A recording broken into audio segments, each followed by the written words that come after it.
Good Wednesday morning to you, everyone. Welcome to First Things First. I'm Jenna Wolfe alongside Nick Wright, Kevin Wilds. Greg Jennings is with us this morning. Oh, we got a fun show for you today. To say Cam Newton is on a revenge tour would be let's call it a massive understatement. We'll tell you what he had to say. Odell with a message of his own to the rest of the NFL, and why Nick says the Chiefs are a lock to be the next dynasty. All those stories and more, but our top story this morning has to be Dak Prescott and the Dallas Cowboys. Decision day for Dak. There's still time. The franchise tag deadline not until 4 p.m. Eastern, but Adam Schefter reporting early this morning the two sides not expected to reach an agreement, which means Dak Prescott would play this season on the $31.4 million franchise tag. Nick, we've been discussing this for months now. We know what playing on that tag would look like for this season, but what would it mean for Dak's future in Dallas? Well, Jenna, 7.5 hours from now, when it is reported by Jay Glazer and Schefter and all the usual suspects that the Cowboys and Dak Prescott officially were unable to reach a contract extension, what it will mean is you can start counting down the days that Dak Prescott has left as a Dallas Cowboy.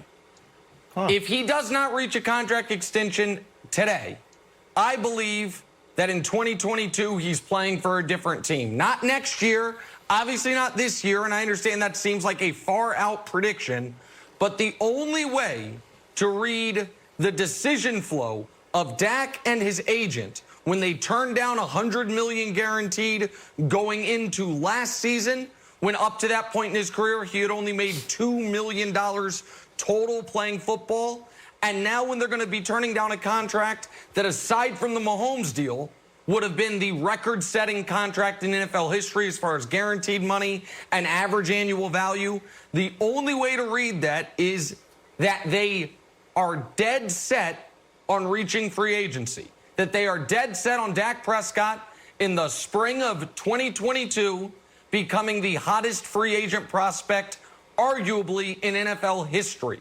The only person that could come close to it would have been Peyton Manning, but he was coming off neck surgery. So, Greg, the way I read it is, if this reporting is correct, and I believe it is, that Dak's going to play this year on the franchise tag, if he's willing to roll the dice for $31 million, I damn sure believe he'll roll it next year for $38 million, and then will become the rarest of unicorns in the NFL, a fully healthy, we would hope, in his prime, true free agent quarterback, and the whole league will be able to bid on him, Greg Jennings. I can agree with a lot of what you're saying. I think that the future for Dak Prescott will be him ending up in the same uniform we've seen him in, which is the Dallas Cowboys uniform.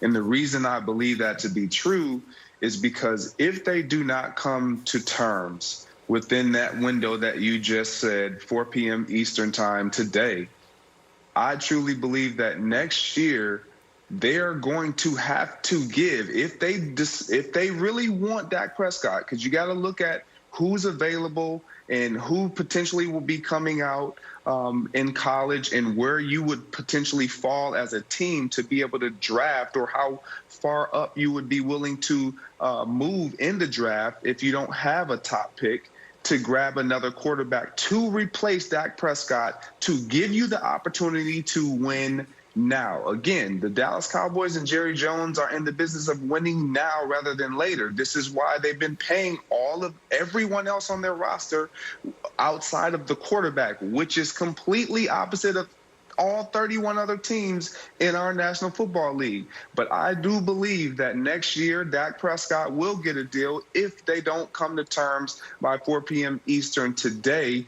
simply because they will understand now how serious Dak Prescott is, as well as understanding they are going to have to give him what he's asking for if he is to stay a Dallas Cowboy, or what you said will become a true and fact reality. He will walk out the door testing the free agent market.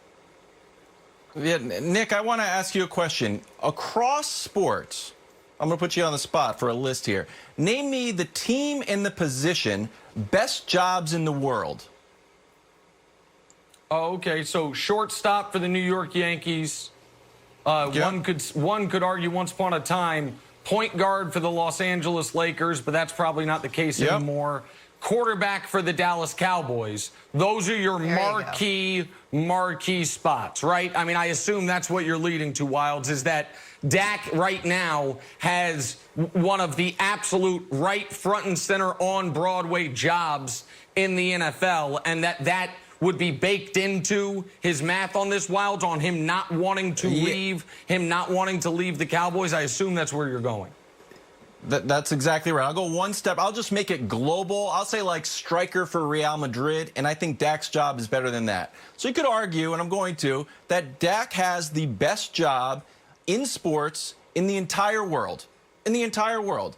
And that position mints stars. So the idea that he was going to want to leave for a better job somewhere, that he's going to take the Kirk Cousins route and go play for the Vikings, I think is penny wise and pound foolish if he hits free agency. Let's look at the history of the Dallas Cowboys. You can tell the whole story of this franchise for 60 years with 6 quarterbacks. Don Meredith played for 9 years. Staubach played for 11. Danny White, 13. Troy played for 12. Tony Romo, 14. Dak's going on 5. There's a few things you'll notice about this list, besides the fact that these people are all super famous. 3 of them are all-time legendary broadcasters that will most likely make more money in their post-career than they did while they were playing for the Cowboys. Don Meredith was the first Monday Night Football announcer. Troy, legend, #1 Fox guy, obviously, and Tony just signed his big CBS deal. So the idea that he's going to take more money, or like, let's hit free agency, so as Nick, as you said, the whole league can have a shot at him. What job is better than this? I just tell me what job, if you're Dak Prescott's agent, are you saying like, hey, let's hold off, let's go and try to get the Broncos, let's try to get the Las Vegas job? Right. What are you thinking actually happens here? Well, listen, I think a third of the team, a third of the league could be looking for quarterbacks. I mean, Washington, Chicago, Tampa, Vegas, Denver, Jacksonville, Indy, Pittsburgh, the Jets. In 2 years, and I know Jets fans are like, what about Darnold? But those are teams that all in 2 years could be saying, you know what, either our young quarterback didn't pan out or our older quarterback has phased out. And so I understand your point that it's not the marquee. It's not the marquee job. But you referenced Kirk Cousins. Kirk Cousins has won the business side of the NFL. Show the money. Kirk Cousins from 2016 through the end of the 2022 season, all of that is fully guaranteed. That adds up to $194 million. Nice. For 7 years of football for Kirk Cousins from 2016 to 2022. And for Dak, here's the analogy I would use, Jenna. You remember the old show Deal or No Deal, where you have the briefcases, everyone's going for the $1 million, and then they offer you deals. Dak, going into last season, had 4 briefcases left. The $1 million, the $500,000, the $250,000, and $10. And they're like, hey, you want to take the banker's offer of $300,000? It's pretty good. You might end up with the 10. He said no. And the next briefcase they opened was the $10 one. That's now gone. So he went into this negotiation. Worst case scenario is your franchise tag, $31 million. The best case scenario is the highest paid player ever. He once again is saying, no, open another briefcase. Now he's going to go into next year, $500,000 and $1 million. Only briefcases left. You bet your ass he's going to say, man, I've rolled the dice this many times. There's $38 million guaranteed to me for next season anyway. I'm going to hit free agency. I did not come this far to not hit free agency.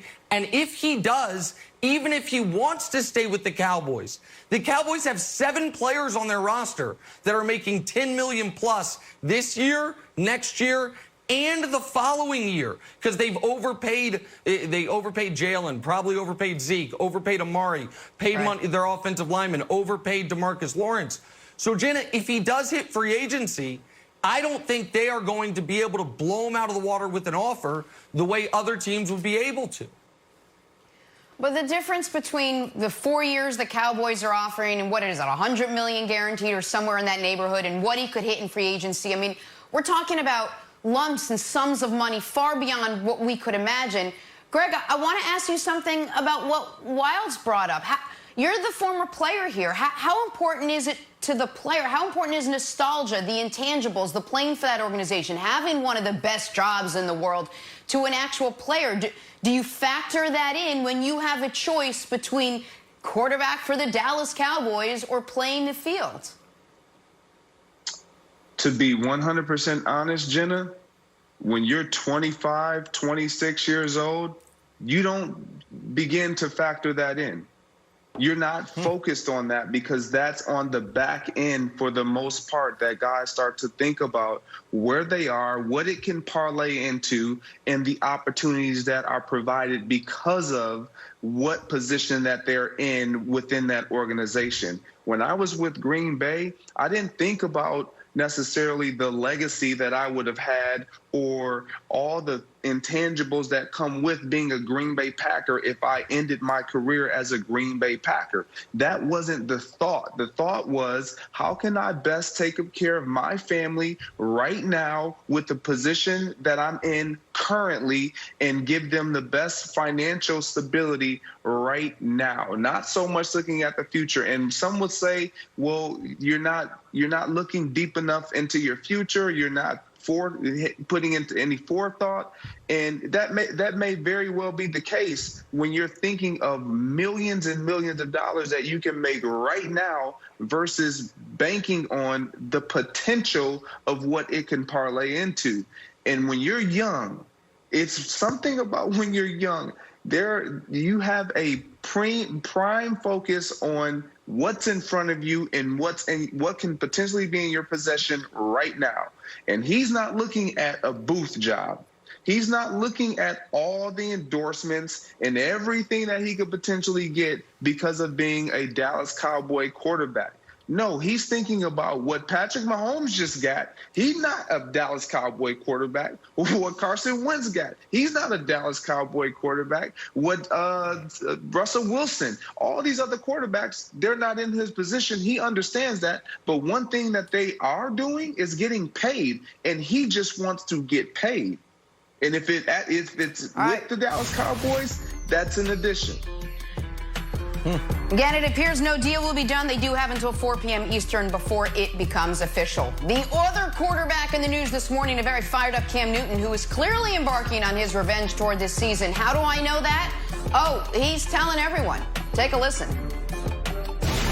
Early on, like, people going to get signed that I'm looking at them, I'm like, you can't say I'm old because people older than me getting signed. Especially at your position. Hello. You know, then I'm like, you can't say it's about injury because people who are more injured than me are getting signed. So I'm like, okay, cool. Like, where we at? Then you can't say the talent. So I'm like, hold on. Okay, now I'll be the first person to tell you, these last 2 years, I haven't been putting the best film on tape. Mm-hmm. That's right there with you. That's just honest. Mm-hmm. But at the same time, I'm like, okay, there's other people that's been putting film out there that's getting picked up, and I'm like, whoa. Okay, not even picked up. They got the starting job. You know what I'm saying? Like I'm feeling disrespected. Like I'm feeling like, bro, because every team at one point had to say, okay, fellas, Cam Newton, what do we think? Pass. You feel me? And that's the disrespect that I feel. Hey, tonight on FS1, the biggest stars in racing battle for $1 million in the NASCAR All-Star Race. Don't miss the action live from Bristol Motor Speedway, 8:30 Eastern on FS1 and the Fox Sports app. What a promo. Right. Great Back promo. here with Greg Jennings. Hey, Greg, Madden 21 released the running back ratings. Coming in right on top, Christian McCaffrey with a perfect 99. Derrick Henry right behind him at 93. Nick Chubb, Zeke both tied at 92. And Saquon and Dalvin Cook, they're tied at 91 to round out the top 5. Nick, what do you make of the list? Did they get it right? Listen, I think the order is pretty solid. I think they've got, listen, a little too much on our friend Christian McCaffrey. He might be the best running back in football, but the gap is not that big of a discrepancy, and I think they were a little hard on Alvin Kamara. But Alvin Kamara, I think, is better than an 88. But the thing that jumped out at me, Wilds, I've got to admit, was when I saw Nick Chubb tied for third. You know what it made me think of? Made me think of the 2018 NFL Draft. When your beloved New England Patriots are sitting there with the 31st overall pick, and it's like, hey, Darius Leonard, future All-Pro, maybe Hall of Famer on the board, don't want him. Lamar Jackson, Brady heir apparent on the board, don't want him. We want a running back from Georgia, which maybe could have been awesome if they had taken the right running back from Georgia, Nick Chubb. Instead, they took his teammate, Sony Michel, who was nowhere to be found on that list. He could have gone 10, 15, 20 people. Sony ain't showing up. So this is a reminder to me, Georgia running backs, how they missed that up. So I just wanted to remind you that, Wilds. That's all. Okay. No, you probably know more than Bill Belichick, Nick. You should do the drafts. You should call him up, get in the draft room with that dog. Pew, pew, pew, pew, pew. Moving on, guys. How do you define big shoes to fill in the NFL? We can guess, or we can ask Patriots quarterback Cam Newton. The last quarterback to take the field in New England before Cam played 20 seasons, won 6 Super Bowls, a record 4 Super Bowl MVPs, and is considered the greatest football player of all time. So where does that leave Cam Newton? He'll tell you. Take a listen. We have to talk about the elephant in the room. And it's like, who you coming after. You know? And I'm like, yeah, great. Yeah. What he was, what he is great. Needs no even talking about it. But one thing about it, though, Coach McDaniels, you're able to call some stuff that you ain't never been able to call now. All right, and I told, hey, you getting a dog? You getting one of these ticked off dogs too. That's like, bruh. And I'm looking at the schedule. I'm like, who we play? That team passed on me. Okay, that team passed on me. They could have game and got me. So, Greg, Cam Newton is clearly on a revenge tour here. Is it good, do you think, for the Patriots that he is so focused on the teams that passed on him? Or would you rather see him focused on, getting healthy, game one, sort of the Patriot way, if you will? Oh, he's healthy, and he is focused on exactly what's necessary, and the Patriots will enjoy every bit of it. Why do I say that? Because any player who feels the way that Cam feels, who feels disrespected, slighted, counted out, overlooked, and you see other players getting opportunities like he alluded to, You're like, what? Over me? It boils you up on the inside. And then to add on top of that, you're coming in to replace arguably the best to ever do it at that position. And so you're naturally going to be compared and held to a standard that was once the standard in Tom Brady. So he has kind of a double whammy when walking into New England. And to be honest, any player filling in for a player who was the guy, whether it was Brett Favre for Aaron Rodgers, whether it was Peyton Manning getting filled in for Andrew Luck, all these guys, you know what they believe as players? I don't care. They won't ever say that because they believe in the ability and the talent that they possess. So Cam Newton is looking at this situation like, okay, yeah, he's the GOAT. I respect him, and he deserves all accolades. But you better believe I'm that guy, too. Yep. It's great, Greg. I want to take everyone, Greg, on a trip down memory lane all the way back to 6 weeks ago when we were all enthralled with the Michael Jordan documentary. And part of Jordan's greatness was he created slights where they existed and where they didn't. Oh, this guy talked trash to me years ago. This guy, I had a dream he talked trash to me. This guy had a good game against me, and I then made up a story that he said something bad to me because I wanted to rip his heart out. That is a tale as old as time as far as athletes deciding I am going to use the me against the world mentality. Jenna, you alluded to the fact that, more the Patriot way. This is the Patriot way. I'm old enough to remember Julian Edelman when the Patriots beat the Chiefs to go to the Super Bowl, screaming at Tom Brady, Yep. "You're too old!" And he's selling "Nobody Believes in Us" T-shirts on JulianEdelman.com, which, by the way, since Brady left, I think everything's 70% off. So you might want to check it out now if you want some discounted Julian Edelman merch. It's neither here nor there. Tom Brady doing in his Facebook show listing the quarterbacks, whether it's Rohan, Davey, and everyone else, taking ahead of him. Like Bill Belichick when they signed Randy Moss, reading news clippings about how Moss is, when they traded for him, how Moss is washed up, saying to Vince Wilfork, they say you can only stop the run. This is what athletes do. They create either fake, or in Cam's case, doesn't have to be fake, real slights to get themselves motivated. And listen, I'm not a Pats fan, I'm a Cam fan. Wilds, you're both. Well, you're a Pats fan and a Cam fan. I imagine this is thrilling for you to see Cam hear Cam say those things and see where his head's at. Well, thrilling for us, buddy, because if you're a Cam fan and Cam plays for the Patriots, you're rooting for Cam, and Cam's success is the Patriots' success. Therefore, by the community of property, Nick, you are a Patriots fan. Again, so when we get a ring, you can get one too. We got specialized ones from Jostens, you and I. So here's what I think, and Nick, this is going to be bad for you. Money, Power, Respect, not only the namesake song from the Lox's 1998 album, but also the foundation of what Cam is playing for. We'll go backwards. We'll start with respect. The disrespect started with the Panthers. The way they let him go, he's talking about the call, gave his heart and soul to that city and that franchise, and they unceremoniously let him go, and they followed up with some dumb tweets that didn't even list him as one of their best players. Then we're talking about the power. So now what has Cam got? Cam's got the power to make everything right. And he talks about the teams that passed on him. If we can put up the Patriots schedule, we've got the Raiders in week 3. We've got Denver week 5. We've got the Chargers week 13. And preseason, we don't know how it's going to play out, but we're going against the Panthers in the preseason. So that will happen too. And now the last part, the money. Cam is playing for $500,000. And I know that Cam's made a lot of money in his career, and there's an argument to be made that, like, he's made so much, this will actually set him up to make more money. That's fine. But money is also a sign of respect.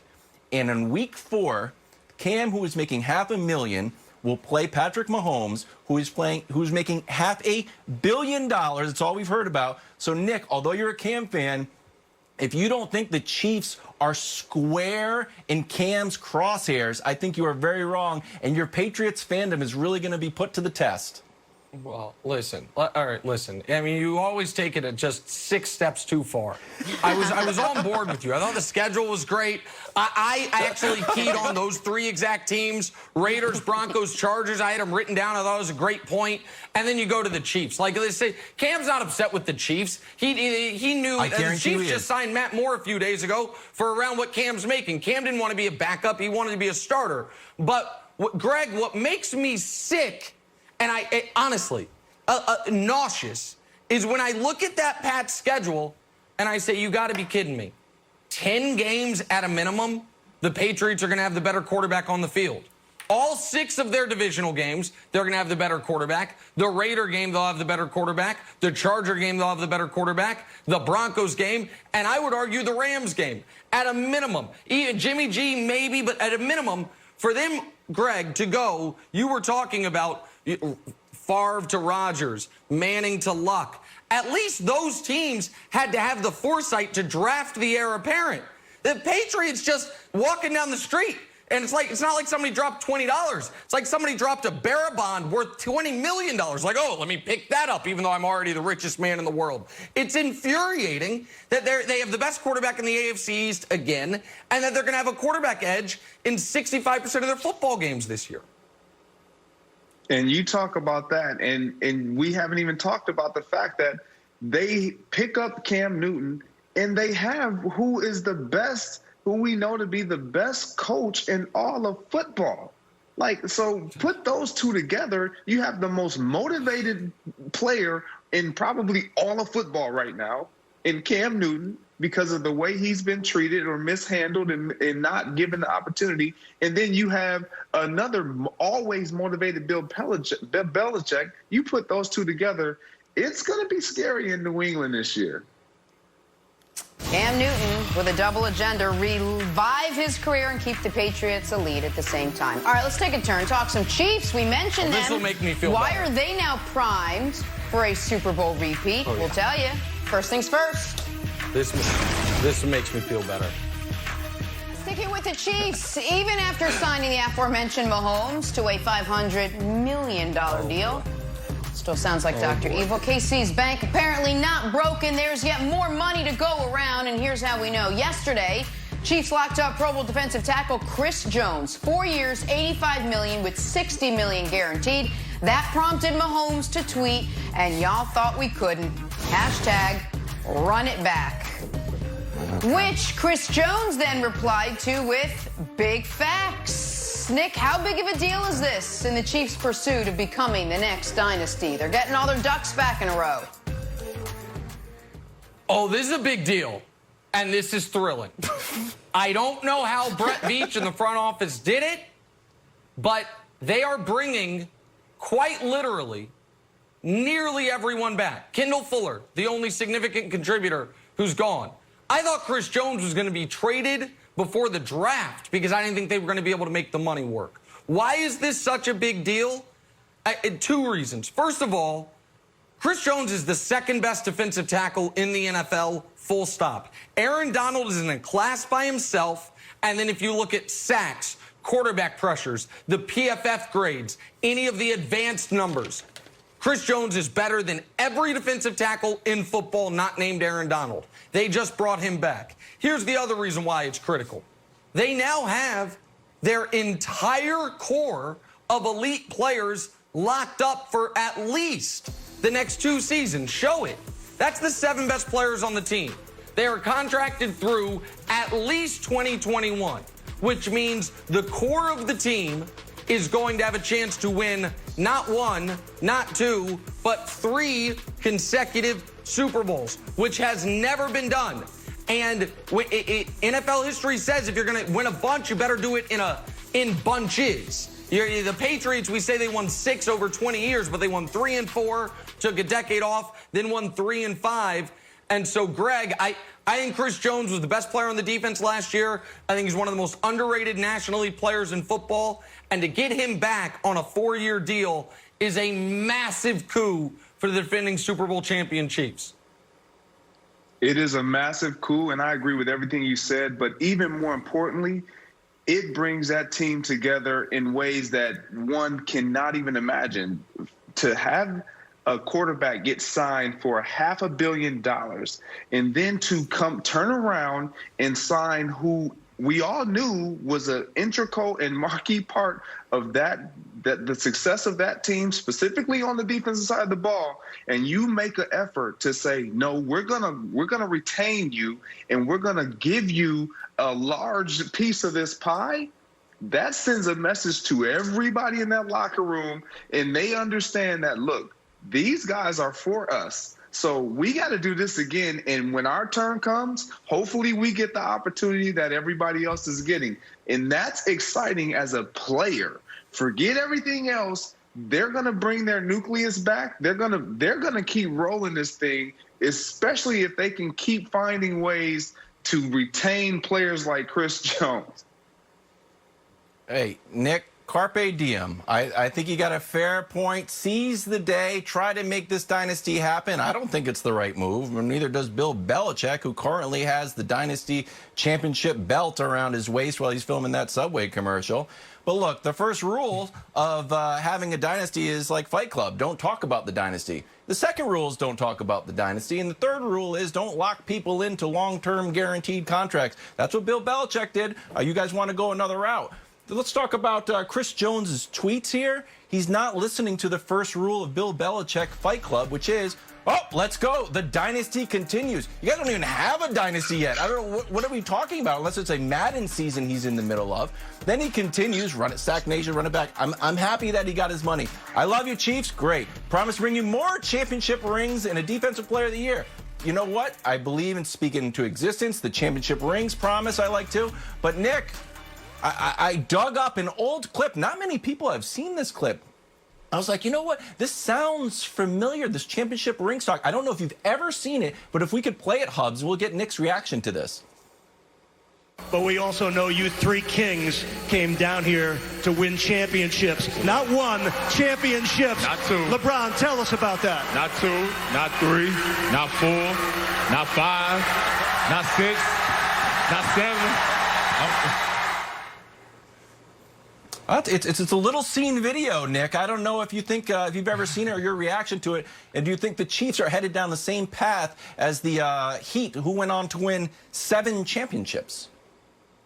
Okay, so listen, LeBron obviously didn't anticipate Dwayne Wade's knee was going to give out on him. I give you credit for pulling up the one public misstep of LeBron's entire career. That's a well-done knife to my back. They did go to the championship round, though, 4 times and won 2 of them. And in the NFL, that would assuredly be considered a dynasty. But you mentioned the Patriots. And so, the Patriots they never sign guys this type of deal. Here's kind of the underrated or under-discussed part of that. It's because the Patriots don't actually draft that well. They don't often draft star players or players that turn in to star players. They did it with Brady, they did it with Gronk, and you go up and down the list, not a bunch of other guys that turned into stars. Kelsey, Hill, Patrick Mahomes, Chris Jones, all those guys drafted by the Chiefs, by this front, not all by this front office, some by this front office, and then extended by this front office. So there's more than one way to build a dynasty. The Patriots, because they had so many misses in the draft and they had the stability of Brady, their mantra of find other teams' undervalued, distressed assets, bring them in cheaply, worked great for them. The Chiefs' philosophy of, how about we just hit on our draft picks and then keep those players? Greg, that's actually really what your Packers tried to do. And I know your Packers didn't turn into a dynasty, but you guys won the Super Bowl, and then the very next year were a dominant team at 15-1. So I think there are multiple ways to try to do this, and extending your best players and finding the cap room to do so is always a good option in the NFL. And the whole league was hoping the Chiefs couldn't come to an agreement with Chris Jones. Unfortunately for everyone else, they did. All right, let's take a turn, head to Dallas, where Dak Prescott's future could be all but done with no long-term deal on the horizon. That's next. First things first. Time now for stories to start your morning, and we are starting with the beard in the bubble. James Harden has officially landed in Orlando this 5 days after the rest of the team arrived. No explanation why. Nick, can Rockets fans now breathe a little sigh of relief? Well, the first half of a sigh of relief, Jenna, it won't be complete until Russ fully clears the COVID protocol and Russ gets back and you find out that he's fully healthy as well. Obviously, the Rockets' entire championship hopes, Wilds, rely on Russ and Harden both being A-plus players throughout the playoff run. So I don't think it's a huge deal that Harden wasn't there early or there with the rest of the guys, but they got to get Russ there as well.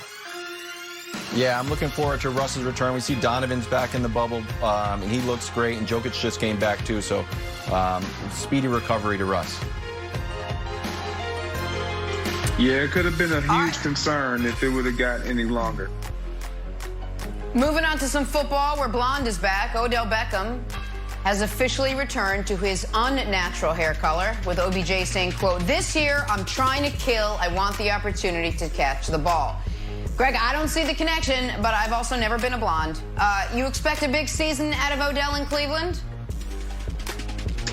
You know what? I do, and I do see the connection. Anytime you feel like you've not been allowed to be who you really are and be authentic and organic to that, you can't produce what has always been in you. And I truly believe that we as people have to embrace others just the way they are, whatever that presentation looks like, however different it is. Just embrace it and accept the fact that they're different than you. And that's okay, because that's what makes us all unique. And I think that Odell Beckham is finally realizing that I'm not the same as anyone else. I can't pretend to be. And this is what makes me special. You know what it reminded me of? When Odell cut his hair and he got rid of the blonde.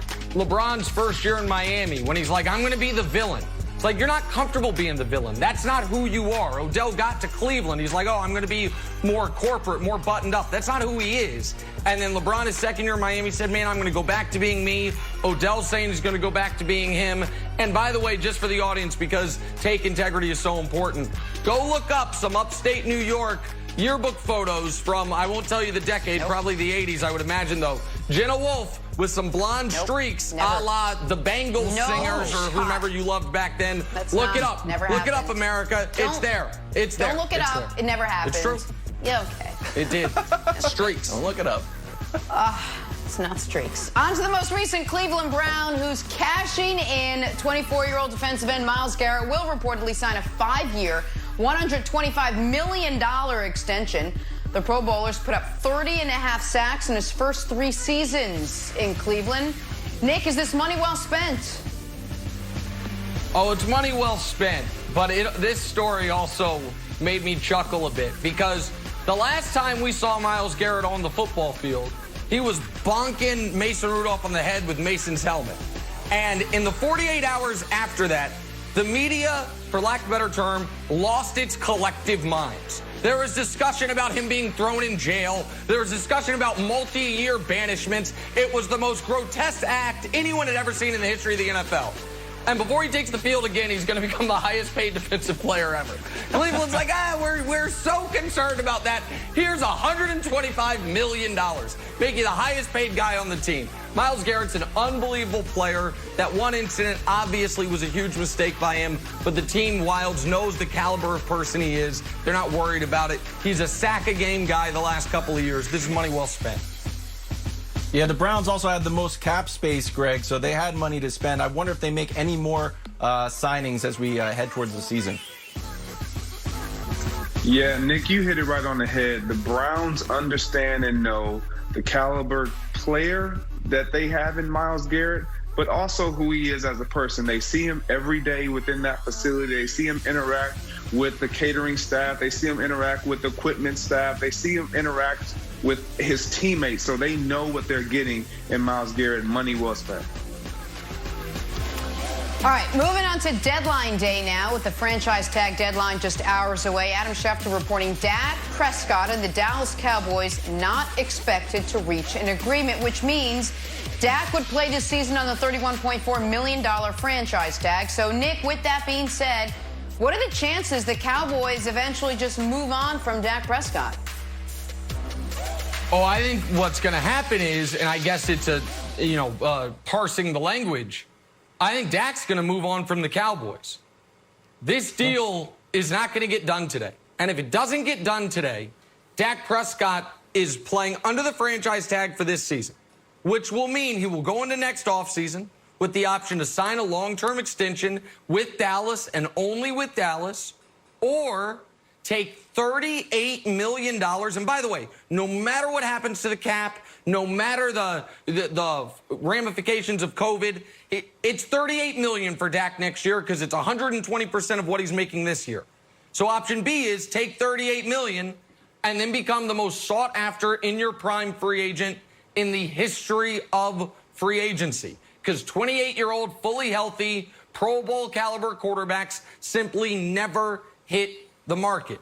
And if Dak was willing to roll the dice last year when he was making $2 million and had only made $2 million in his whole career, and he's willing to roll the dice this year when he's only made $4 million in his career and it's $31 million, going into next year, Greg, when he will have made $35 million playing for the Cowboys, have another $38 million guaranteed, I believe he'll roll the dice again, and then it becomes a league-wide auction, and I don't think the Cowboys will win that auction. So if they don't get a deal done today, I firmly believe Dak Prescott's playing for a different team in 2022. Yeah, Nick, I hear you. I just don't see it happening simply because this Dallas Cowboy team has been set up for Dak Prescott. And when you look at what we all saw him as prior to the acquisition of Amari Cooper, prior to even the Ezekiel Elliott extension, Like, it was Ezekiel Elliott's team. It was Ezekiel Elliott is what makes this team go. And I think that's been the approach of the Dallas Cowboys up until we will see this year that they understand the importance of Dak Prescott. They may not value it like they did Ezekiel Elliott, but I think he will make them understand and know full right of who he is and what he provides as a quarterback in this league. I think he stays with the Dallas Cowboys after this year. I don't think they get a deal done by the end of day today, but I do think he will remain a Dallas Cowboy. Greg, I agree with you. The fact that this team has been set up for Dak's success, it makes me think that he's going to stay there long term. CeeDee Lamb is going to fit perfectly. Mike McCarthy is like chomping at the bit to start playing with Dak. And Nick, you say that Dak is going to move on. Where are you moving on to? You're the quarterback of the Dallas Cowboys. You want to go take $40 million to go play for the Panthers? Do you think that's going to lead you to longer term success and more financial security than playing on the #1 position in the #1 sport for the #1 team in the country? It's also ahistorical. The Cowboys are minting stars, and the guys don't leave. If we can run through the list, Don Meredith, famous Monday Night Football announcer, played 9 years, never played with another team. Roger Staubach, 11 years, never played with another team. Danny White, 13 years, never played with another team. Troy never played with another team. Tony Romo played for 14 years, never played with another team. The idea that Dak, who's going in his 5th year, would look at this list and say, you know what? I'm going to roll the dice. I'm going to go play for the Vikings in 2 years. I'm going to be the new Bears quarterback. There's a lot of good franchises in the NFL, but if he wins a Super Bowl in Dallas, he's not a great player. He's an all-time legend, Nick. And the fact that he would throw that away for, I don't know, $10 million on paper when there's more money coming if he can be successful in Dallas, feels penny wise and pound foolish to me. Oh, maybe it is, but I can only judge his actions up to this point. He had an offer for an extension last year. He turned it down. He has an offer on the table right now that reportedly would pay him more money per year and guaranteed than any player in the history of the league other than Patrick Mahomes. And he is going to turn it down. And so then when next year comes around and the $38 million becomes the floor, and then he can talk to the whole league, and you mentioned these teams. What all those teams have in common, Wilds, the teams that could be looking for a quarterback, is over the last 25 years, maybe not more marketable, but they've been far more successful than Dallas. Dallas hadn't been to a conference forget Super Bowl, conference championship game in 25 years. Pittsburgh's going to need a quarterback in 2022. They have been, in the last 25 years, to 4 Super Bowls, and they've won 2 of them. Denver's been to 4 Super Bowls, and they've won 3 of them since Dallas has last been in a conference championship game. The Colts might need a quarterback. They've been to 2 Super Bowls and won 1 of them. Like, this idea, they're maybe not as marketable, but the other franchises, Jenna, have had more success in Dak's whole life. I know, but leave Dallas to go to Indianapolis. Well, the two sides, they have until 4 p.m. today to get a deal done, although it doesn't seem likely. We got to go. We'll see you tomorrow, everyone. Stay safe.